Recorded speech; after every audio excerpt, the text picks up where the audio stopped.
Hello, everybody. Today we're gonna talk about Fito Paez and how he has maintained obviously the ticket sales across Hispanoamerica, and the mistake is obviously that have prevented obviously him from reaching the same level of Soda Stereo.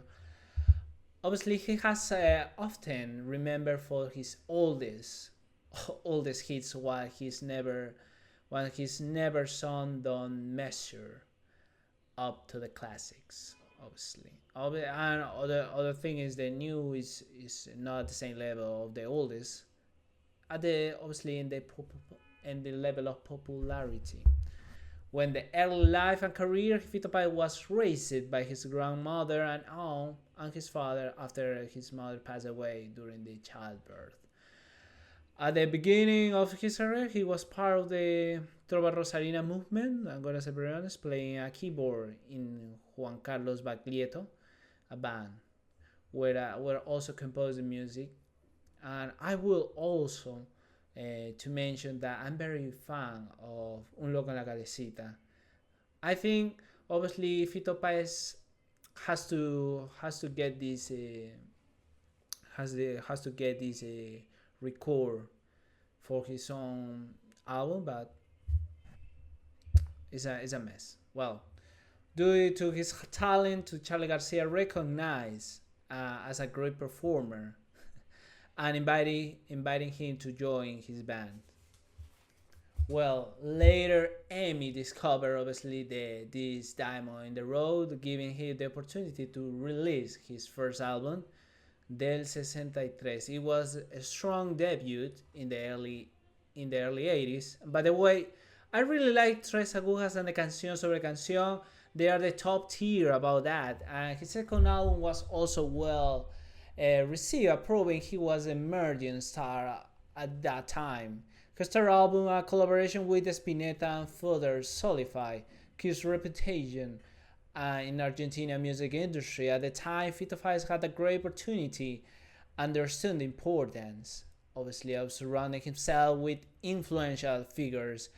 In other words, his networking played a key role in his rise. However, in his fourth and fifth album did not meet the expectations. Obviously, the sale had declined as a result, and his record label chose not to renew his contract. Obviously, a major personal tragedy and the assassination, obviously, of his grandmother are now deeply affecting because we are humans. The first step, we are human beings, so that is what it is. Obviously, the peak popularities in the 90s. Obviously, in the early 90s market the peak about Fito Paez's career with three best-selling albums under the Wonder Warner Industry Music. His song became widely recognized.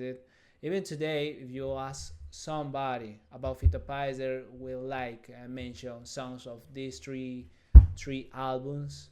Obviously, Tercer Mundo, Circo Beat, and the other, obviously the greatest and the greatest. I forget the name. Okay. Well, the three factors behind his success is his 6 and 70 albums were bestsellers.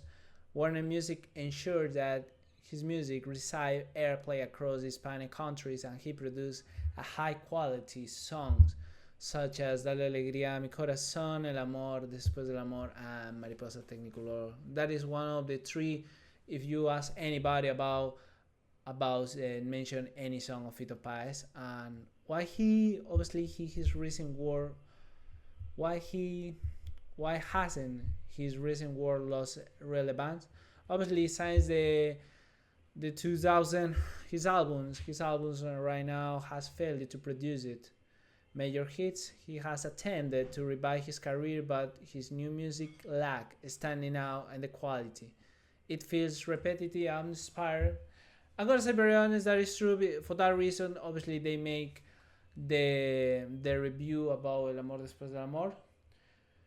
But I don't know. Obviously, I don't have the knowledge about the criticize his new music. So obviously, I'm gonna stay there.